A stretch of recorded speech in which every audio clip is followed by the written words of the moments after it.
Oi, gente, mais evidências devastadoras no caso de Tara Reade e das alegações de agressão sexual por Joe Biden. Nesse vídeo eu não vou só lembrar e apontar para essas novas evidências devastadoras, mas eu também vou fazer uma análise do que pode acontecer e responder algumas das perguntas que vocês fizeram nos meus vídeos anteriores, já que eu estou fazendo a cobertura já das eleições americanas há muito tempo, e esse é um assunto relevante das eleições norte-americanas, que agora está sendo finalmente reportado pela MSNBC, pela CNN, pelo Washington Post, teve reportagem do New York Times, e nós vamos falar sobre isso nesse vídeo, não é? Pois bem, o canal é a Nova Máquina do Tempo, eu sou André Teixeira Jacobini, tem links das nossas redes sociais, nosso apoio no comentário fixado, assim como as nossas fontes, não é? Pois bem, gente, qual foi essa nova evidência e por que ela é devastadora? Bem, muita gente estava dizendo que a Tara Reade mudou a história, porque ela falou do assédio sexual e só mais recentemente ela falou da agressão sexual. Pois bem, a investigação do Business Insider, um site, fez uma reportagem, jornalistas, resolveram investigar e resolveram perguntar para vizinhos da Tara Reade, ao longo dos anos, se eles já tinham ouvido falar disso. Pois bem, uma vizinha que é apoiadora de Joe Biden, que planeja votar em Joe Biden em novembro, contou para o Business Insider e deu o nome, tudo. Falou quem é, provou que é apoiadora de Joe Biden, porque tem todo um histórico de tweets no Facebook há meses e meses. Tweets, mensagens do Facebook, um monte de coisa em rede social que prova que ela é apoiadora de Joe Biden.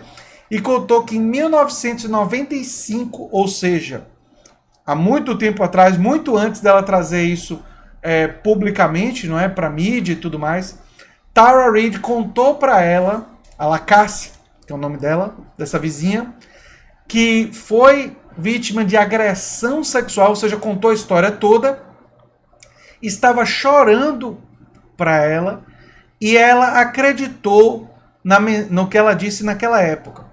Aí quando ela foi questionada por que ela vai votar em Joe Biden, ela basicamente disse que ela é uma pessoa muito fiel ao Partido Democrata, entende que Donald Trump é muito pior e por isso vai votar em Joe Biden. Ok? Mas ela não está mentindo, pelo menos isso. Ela não está mentindo, o que significa que você dificilmente encontraria uma testemunha com mais credibilidade do que ela. E ela disse, inclusive, que acredita em Tara Reade, inclusive por ter detalhado isso com muita emoção em 1995, quando tinha pouco tempo do ocorrido, não é?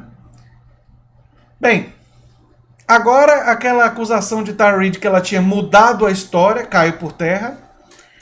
E aí tem uma outra acusação de que ninguém no trabalho confirmava a versão dela nem de assédio sexual, nem de agressão sexual. Aí sabe o que foi que aconteceu? O Business Insider achou uma pessoa que trabalhava com Tara Reade que disse que sim, ela perdeu o cargo e isso aconteceu porque ela estava reclamando de assédio sexual no local de trabalho.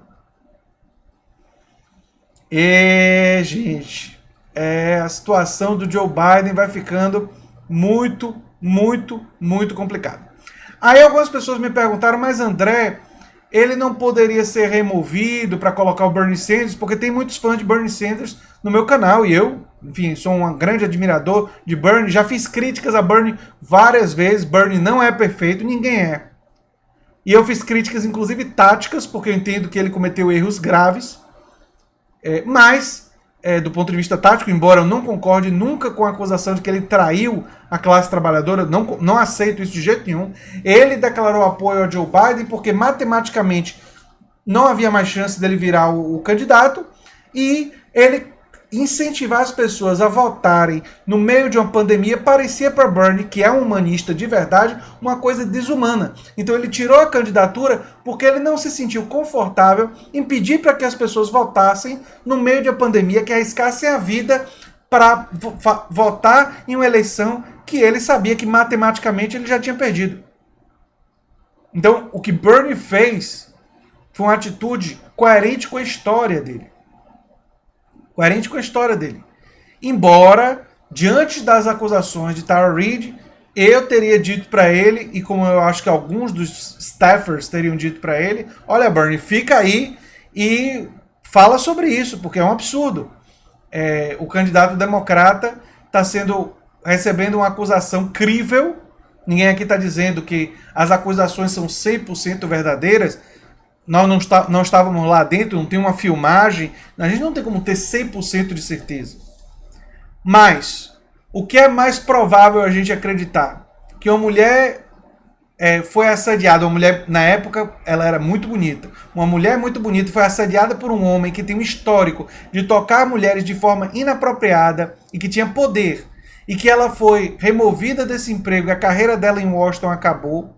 Ou que ela, desde 1993, está inventando essa história sem nenhuma vantagem para ela, para esperar em 2020 que o homem que ela, ao longo desses anos todos, colocou todas essas evidências para a gente buscar, né, essas migalhas para a gente buscar, e aí em 2020 ela sabia que ele seria candidato à presidência, e aí ela usou isso para tentar afetar ele. Quer dizer, a hipótese dela estar dizendo a verdade me parece muito mais provável quando você olha todas as evidências, né? Assim, ela não tinha bola de cristal em 1995 para saber que Biden seria candidato à presidência e teria ganho a indicação do Partido Democrata em 2020. Isso daí, enfim, me parece profundamente improvável. Então está claro que a acusação de Tara Reade, se a gente não tem certeza, pelo menos ela é uma acusação crível. Uma outra parte da história que é muito danosa para a política americana é que a mesma mídia corporativa que empurrou Joe Biden na goela de todo mundo, que foi fundamental para a derrota de Bernie Sanders, a mesma mídia corporativa demorou muito para fazer cobertura desse escândalo. Só para vocês terem uma ideia, o New York Times demorou 19 dias desde que a história vazou, quer dizer, que a história se tornou pública, no blog da Katie Halper, que trabalha na Rolling Stone, desde que o programa Rising fez uma entrevista com Tara Reade, o programa Rising com Crystal Ball e Sagar, New York Times demorou muito, e quando fez uma reportagem um pouco mais amigável a Joe Biden, que lançava dúvidas sobre Tara Reade, mas não teve condições de afirmar que Tara Reade estava mentindo. E aí, gente que quer virar vice-presidente de Joe Biden, o negócio é sujeira do início ao fim, gente. Vão se preparando. Começaram a dizer que a reportagem do The New York Times provava que Tara Reade estava mentindo, provava que a história dela não era crível. Aí, esse povo que estava dizendo isso do New York Times, gente como Stacey Abrams, que está querendo ser vice de Joe Biden, gente como Kristen Gillibrand e outros, mentiram sobre a reportagem do The New York Times. E aí o The New York Times, que é aliado dos democratas corporativos, se viu obrigado a dizer publicamente, a soltar uma nota dizendo: epa. Que história é essa de que vocês estão dizendo que a gente provou que a história da Tara Reade não é crível? Estão ficando doidos? Claro que eles não falaram assim, mas eles basicamente disseram: não vão botando o nosso nome aí nessa história não, a nossa reportagem pode lançar dúvidas em relação a ela, como lança dúvidas em relação a Joe Biden. Nossa reportagem lança dúvidas, não faz afirmações com certeza. Essa foi a posição do jornal The New York Times. Numa reportagem que eu, inclusive, não gostei, porque eu achei que foi muito tendenciosa para o lado de Joe Biden, por isso que ela foi usada. Só que eles exageraram na dose. Eles pegaram a reportagem do New York Times e começaram a usar como uma espécie de bala de prata. Não, aqui, o The New York Times prova que Tara Reade não estava falando a verdade. Aí você vai ler a reportagem e não tem nada disso. Lança algumas dúvidas sobre ela, lança dúvidas sobre Joe Biden e fica por aí. É tendenciosa a favor de Joe Biden a reportagem? É, mas não é mais do que isso. E agora, o Chris Hayes, do canal MSNBC, o canal de TV a cabo, que é pesadamente favorável aos democratas corporativos, fez uma reportagem sóbria, tranquila, sobre o caso, e teve gente no Twitter, a gente não sabe a origem de todos os tweets, pode ser que tenham bots da extrema-direita também envolvidos nisso, mas existiram tweets de pessoas que são democratas corporativos, o que eu chamaria de uma centro-direita, não é? Nos Estados Unidos, demandando que Chris Hayes fosse demitido por falar de uma notícia que todo mundo está falando.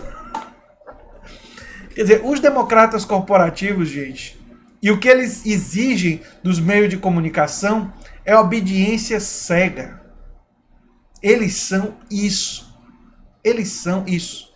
Os democratas corporativos talvez sejam tão grandes inimigos, ou talvez até maiores, inimigos da esquerda americana e do movimento progressista quanto os republicanos são.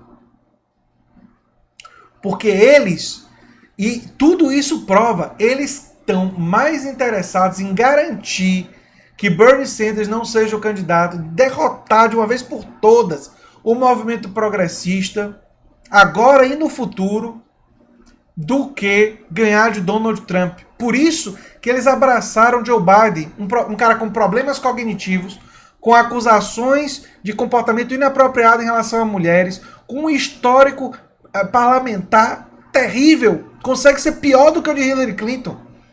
Se eu ficasse aqui falando do histórico parlamentar dele, vocês não iam acreditar. Ele teve do lado errado da história praticamente a vida dele toda. Assim, se você pegar assim, qual era o lado certo da história em relação à guerra do Iraque? Era votar contra. Como o Joe Biden votou? A favor. Qual era o lado certo da história em relação à lei do crime? Ele ajudou a escrever. O lado certo era ser contra. Ele fez o quê? Ele não só votou a favor, como ajudou a escrever. Os acordos comerciais que destruíram empregos e destruíram indústria nos Estados Unidos. Ele votou como? Votou a favor. Bernie Sanders e gente que defende a classe trabalhadora votou como? Votou contra. E aí eu podia ficar um dia inteiro listando isso aí. Um dia inteiro. Listando o histórico parlamentar desse cara. Ele é o representante das grandes corporações multiplicado por 5. Hillary era multiplicado por 2, ele é multiplicado por 5. Ele é o representante das empresas de cartão de crédito. Joe Biden é isso. E eu não me surpreendo dele ter acusações de agressão sexual. Nem um pouco. O comportamento dele com as mulheres é completamente inapropriado. Publicamente. Imagina o que ele faz privadamente. Então, olha. É isso aí. Lamentavelmente, vai ser muito pouco provável que ele seja substituído. E se ele for substituído, provavelmente ele será substituído por um outro democrata corporativo.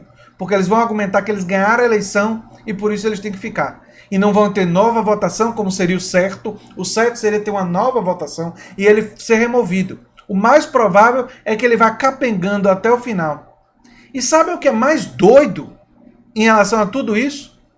Como o Donald Trump tem várias acusações de agressão sexual, o Donald Trump, com tanta ou mais credibilidade do que a do Joe Biden, e é em números maiores, e como o coronavírus coloca a eleição altamente imprevisível e faz com que Donald Trump, toda vez que ele faz uma bobagem, ele caia de popularidade, Joe Biden, com tudo que eu falei, pode se tornar presidente dos Estados Unidos. Existe uma chance. Porque pode ser que não tenhamos debates, porque a pandemia pode até não ter sido resolvida daqui até lá, ou se tivermos debate, teremos poucos debates, e aí botam ele com uma droga que permite que ele fique minimamente consciente e cognitivamente capaz de responder as perguntas. E como o Donald Trump é verdadeiramente horrível e mostrou já enorme incompetência, um pústula como o Joe Biden, né, essa figura horrível, pode ser eleita quando nós temos uma disputa entre o muito ruim, o horrível. Quer dizer, é uma coisa assim, eu acho que uma coisa que vocês podem pensar assim, que pode trazer talvez um pouco de alegria para vocês nesse momento, alegria não sei a palavra forte, mas de alívio, é pensar assim, pô, a situação no Brasil tá horrível, Bolsonaro é pior do que Trump, verdade. A política brasileira tá, assim, É corrupção, é o Centrão, é Bolsonaro, é Moro, enfim, né? Mas a situação política nos Estados Unidos e a disputa entre democratas, corporativos e republicanos consegue colocar uma situação política para o futuro pior do que a brasileira. Porque na brasileira ainda tem a chance, mesmo que nesse momento não seja o mais provável, mas tem a chance, é possível que o campo progressista se articule e vença. E eu vou lutar por isso, vocês vão lutar por isso. Nos Estados Unidos, o mais provável, infelizmente, é que o campo progressista seja derrotado esse ano e que não tenha condições de competir daqui a 4 anos, porque diferentemente daqui, se a pessoa é eleita, praticamente garante que vai para a reeleição e o campo progressista não vai ter candidato, o que vai fragilizar muito. E se for o vice-presidente do Biden, vai ser outro democrata corporativo que pode ficar aí no poder por mais 8 anos, com os 4 dele, 12, isso se ele ganhar. E se ele não ganhar, os democratas corporativos podem ainda dificultar as coisas em 2024, quando o único nome que o campo progressista tem agora é o Ro Khanna, que não é um nome tão conhecido e tão forte quanto era o Bernie Sanders. Então a situação nos Estados Unidos consegue ser pior do que a nossa, politicamente. Embora Bolsonaro seja pior do que Trump. Que é uma disputa meio equilibrada, mas enfim. Né? Ruindade é que não falta. E é o que eu tenho a dizer sobre esses assuntos. Né? Talvez é pouco para o alento de vocês, mas é o que eu tento fazer. E vamos continuar na luta, gente. Porque vocês me animam, vocês garantem que eu continue com as energias aqui de continuar estudando, de continuar lendo e ter o apoio de outros youtubers progressistas também tem me animado muito. Um abração e até o próximo vídeo. Tchau, tchau.